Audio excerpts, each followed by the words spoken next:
ఒక చెరువులో 2 కొంగలు, ఒక తాబేలు ఉండేవి. ఆ సంవత్సరం వర్షాలు పడకపోవడం వల్ల చెరువులోని నీళ్లు ఎండిపోయాయి. కొంగలు రెండూ ఒకరోజు ఎగురుతుంటే ఒక కొత్త చెరువుని చూశాయి. అందులో నీళ్లు చాలా ఉన్నాయి. అక్కడ చుట్టూరా పచ్చగా ఉంది. చెరువులో బోలెడన్ని కప్పలు, పీతలు, చేపలు, అలా నీళ్లల్లో ఉండే వేరే జీవులు ఉన్నాయి.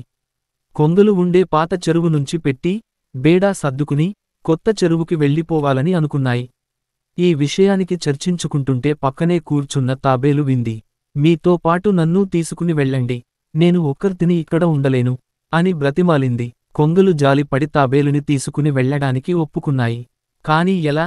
తాబేలు ఎగరలేదు. అలాగని నడుచుకుంటూ కూడా వెళ్ళలేదు. తాబేలు చాలా నిదానంగా నడుస్తుంది కదా.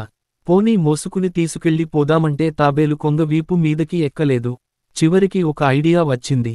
తాబేలు ఒక కర్రను నోట్లో గట్టిగా పట్టుకుంటే, ఆ కర్రను తలోవైపు కొంగలో పట్టుకుని అలా ఎగురుకుంటూ కొత్త చెరువుకు చేరుకోవచ్చు అని అనుకున్నారు. తాబేలుకి చాలా ఉత్తేజం కలిగింది. ఎట్టి పరిస్థితిలోనూ నువ్వు నోరు తెరవకూడదు, గట్టిగా నోటితో కర్రని పట్టుకునే ఉండాలి అని కొంగలు తాబేలును హెచ్చరించాయి. తాబేలు దీర్ఘంగా తల ఊపింది. మొన్నాడు తెల్లారగానే అనుకున్న ప్రకారం కొంగలు రెండూ మధ్యలో తాబేలును మోస్తూ ఎగరడం మొదలెట్టాయి. తాబేలు మొదట్లో బానే కర్రని గట్టిగా పట్టుకుంది. కాని కొంచెం సేపు ఎగిరాక కింద భూమి మీద కొంతమంది పిల్లలు కనిపించారు. పిల్లలు ఈ దృశ్యాన్ని చూసి, ఒకరికి ఒకరు చూపించుకుంటూ ఆశ్చర్యంగా మాట్లాడుకుంటున్నారు. ఇది గమనించిన తాబేలు కొంగలకి చెప్పాలని నోరు తెరిచింది. ఇంకేముంది, ధమ్మన కింద పడిపోయింది.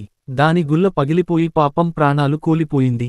మనకన్నా ఎక్కువ అనుభవం ఉన్నవాళ్లు, శ్రేయోభిలాషులు, మిత్రులు, ఇటువంటి వారు మన మంచికి ఏదైనా చెప్తే అది మనం పరిగణలోకి తీసుకుని సమయానుకూలంగా అనుసరించాలి.